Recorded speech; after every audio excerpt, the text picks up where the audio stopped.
Good.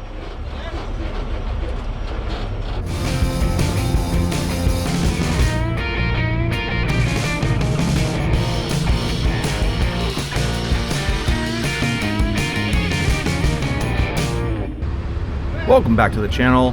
My name's Shane and you're watching The Lever Monkey. This is part 3 of using a slide rail system. We're going to be installing today a lift station, so we'll be putting these barrels into place into the hole once we finish setting the rails and the post down to grade.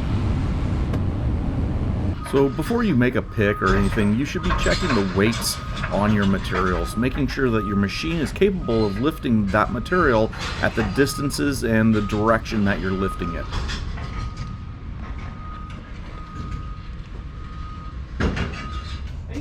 So here's a view inside the shoring. You can see how it kind of slides down together, the couplers that are holding the upper and lower panels together. And here we are dropping in some filter fabric to cover the bottom of the muddy material on the ground. And this will help separate our bedding material from the moist ground, and it'll help prevent the lift station from altering its position. Here you see our bedding material going in, 3/4 drain rod. That'll allow water to filter through it and whatnot.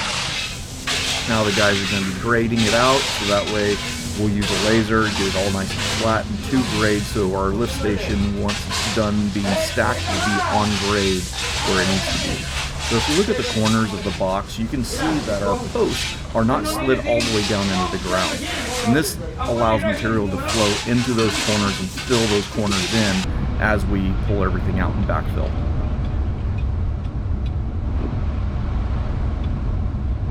Back it off. Back it off a little. Back that off a little. Don't just crank them on tight, because if you pick up a manhole or something, you'll never get that thing loose. So you tighten them, then quarter it off. Hey, you want it like that or you want it longer? Just fine. So what we have here is a fiber blade. We're going to use this over the rock for the bedding. This stabilizes the rock, compacts it down, and make sure it's all locked together and not going to move when we set our base again.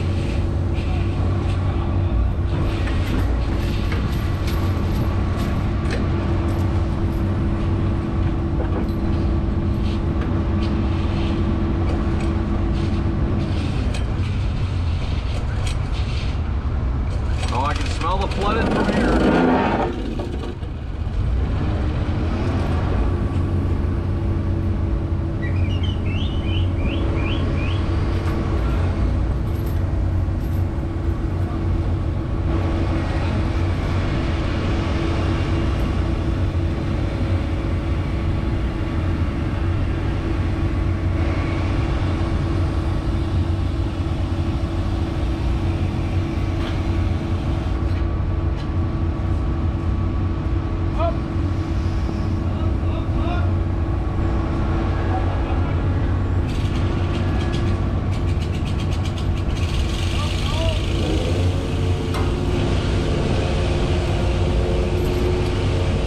A few moments later.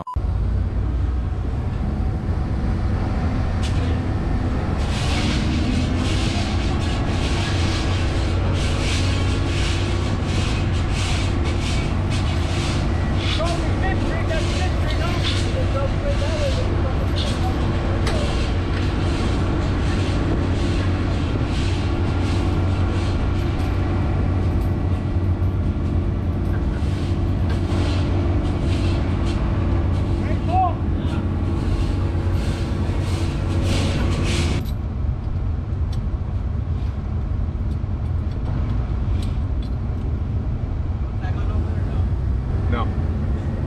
It doesn't matter which way it goes.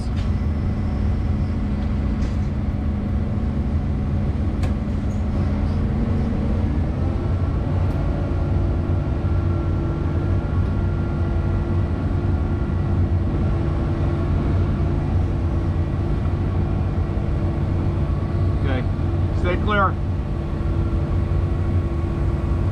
This thing's almost 20,000. When you're lifting a heavy weight like this, when you're close to your max weight pick, you want to move really slow, especially when over the side tracks. You can see in the mirror that I'm swinging over the side of the tracks.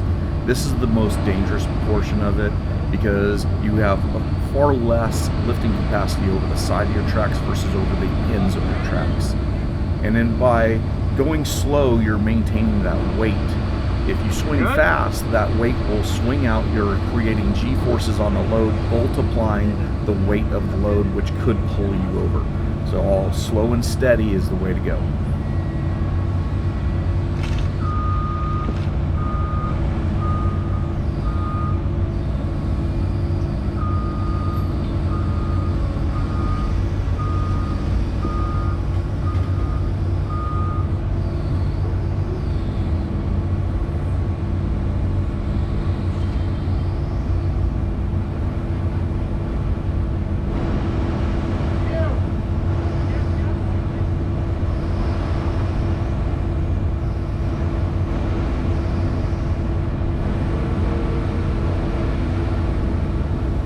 So in this video, I'm not going to be going into great detail about setting, leveling, and stacking the manhole material, anything that goes along with it. What I'm mostly concerned about in this video series is the slide rail shoring. So here we are attaching to the slide rails. The base is set. We've already put our first lift of material in the bottom of the hole. You can see dirt on top of the sides of the slide rail system, and they've been pulled up a little bit already. So this is what we're working on, is we're pulling up the inside panels to relieve and create a void at the bottom of the panel, so the compaction guys with their whackers can push that material underneath these panels and get compaction where there would be a void if you fill in before lifting the panels. Because if you backfill before lifting the panels, what's going to happen is when you lift the panels, you're going to lose all your compaction into those voids.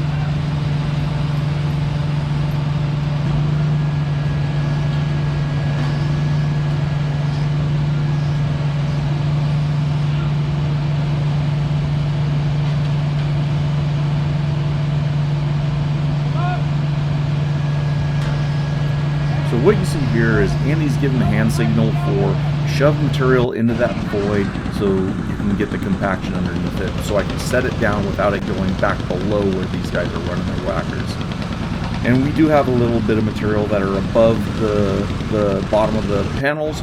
That's okay. You'll lift it up, they'll slide it back in there, and they'll rerun the whackers around it. And here, now we're starting to pull posts. You see the front two have already been pulled, the back two are now going to get lifted. So that way we continue that void in the corners to fill that in as we continue working our way up. So an important note here, if your panels weren't square and everything was too tight, these posts are damn near impossible to pull out. You're going to be yanking and jerking on these things to get them pulled out. But because we spent a lot of time putting them in and getting everything square and leaving the proper amounts of gaps, we were able to slide these out pretty easy.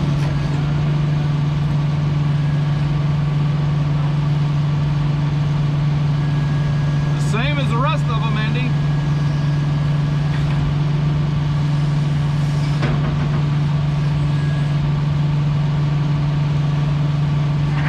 Alright, monkeys. We're going to call this one short because backfill's boring. And I'm not going to show all the backfill and all the steps of pulling this thing apart. You can already see we've lifted the inside walls a little more. So the next video, part 4 and the last part of this series, will be the disassembly, the removal and disassembly of this slide rail shoring and the finished product of us pulling everything out of the ground and hauling it off. So if you liked what you saw, hit the like button, leave a comment, and don't forget to hit the subscribe button and get the notifications if you want. You can be notified of the rest of the videos. And as always, keep your butt level,